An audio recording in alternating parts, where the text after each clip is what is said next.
Hello દોસ્તો, welcome back to the Gyanwala Gujju. અત્યારે આપણે ડિજિટલ લોક્સ અને સીસીટીવી કેમેરા પાછળ હજારો રૂપિયા ખર્ચે છે, રાઈટ? પણ શું તમે જાણો છો, ભારતમાં પણ એક એવું ગામ જ્યાં લોકોના ઘરમાં દરવાજા જ નથી. Literally no doors, no locks.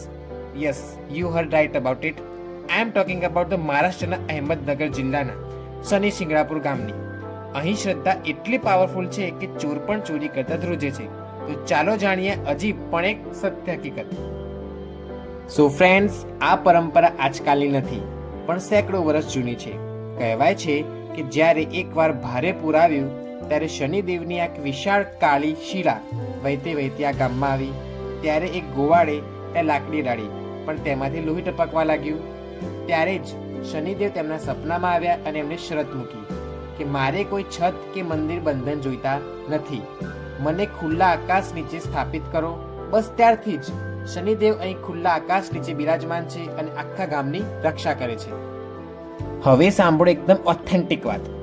આ ગામમાં માત્ર ઘરો જ નહીં, પરંતુ પોલીસ સ્ટેશન એન્ડ બેંકમાં પણ દરવાજા નથી.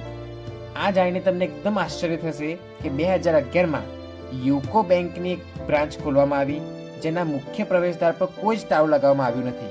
લોકો પોતાનું લાખોનું સોનું અને કેશ ખુલ્લા ઘરોમાં મૂકીને નિરાતે સૂઈ જાય છે. કારણ કે માન્યતા એ છે કે જે પણ કોઈ ચોરી કરશે તો શનિદેવ તેને સારા સાથેનો એવો દંડ આપશે કે તે બચી નહીં શકે. જો કે સમય બદલાતા કેટલાક લોકો ઘરની સુરક્ષાના ભાગરૂપે પડદા કે લાકડાની ફ્રેમ લગાવેલા છે, પણ આજે પણ ગામના 90% લોકો એવા છે કે દરવાજા વગર જ રહે છે. અહીંના લોકો માટે કાયદા કરતા શનિદેવનો ડર અને શ્રદ્ધા વધુ મોટા છે. દર શનિવારે અહીં શનેશ્વરી અમાસના દિવસે લાખો લોકો અહીં તેલ અર્પણ કરે છે. આ તેલ સીધું શિલા પર ચડાવવામાં આવે છે, જે પરંપરા વર્ષોથી અકબંધ છે.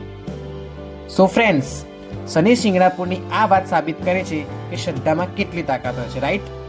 જો તમને આ માહિતી ગમી હોય, ગર્વ થયો હોય, તો વિડીયોને લાઈક કરો, શેર કરો અને કોમેન્ટમાં જય શનિદેવ લખવાનું ભૂલતા નહીં. આવા જ અમેઝિંગ અને વેરીફાઈડ વિડીયો માટે સબસ્ક્રાઇબ કરો જ્ઞાનવાલા ગુજ્જુ. અને ફરી મળીશું એક નવા વિષય સાથે. ત્યાં સુધી જય હિન્દ, જય ભારત.